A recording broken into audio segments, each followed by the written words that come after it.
The Bowling Green Falcons traveled to Tennessee Volunteers, and this game is basically just an excuse to talk a little bit about Tennessee because I'm really kind of excited for Tennessee this year. But Bowling Green did not have a good year last year. I think, let's be honest, they went 0-5. Now, I want to mention, since they were both FBS teams, I should actually look, thanks to Wikipedia, I'm going to be using that for the rest of the rest of the college football season, but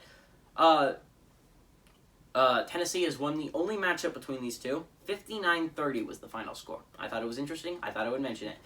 Tennessee last year went 3-7, so not a good year at all. Not a good year at all for Tennessee, but there's a reason why their head coach was fired. This is the reason why, right? What's interesting about this program is all the players that got into it. At least two people is what I am really concerned of.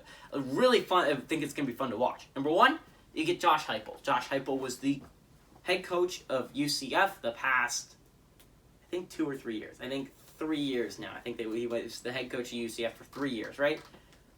Yeah, no, he was the head coach of UCF for 3 years. So, UCF was a very good team when he was there. So Josh Heupel, I think, is a very good coach.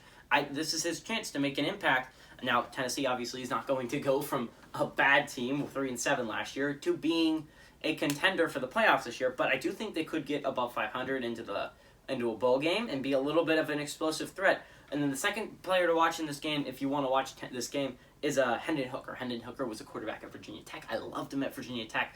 It didn't really work out there for him. He transfers to Tennessee. I love Hendon Hooker. I think he's a very talented QB. I expect him to be a very solid player with the Tennessee Volunteers. The Tennessee Volunteers are favored by 37 points. There's a reason why. Bowling Green is absolute trash. They lost to Akron by a lot last year. So, give me Tennessee, by the way. This is on the SEC Network if you want to watch it.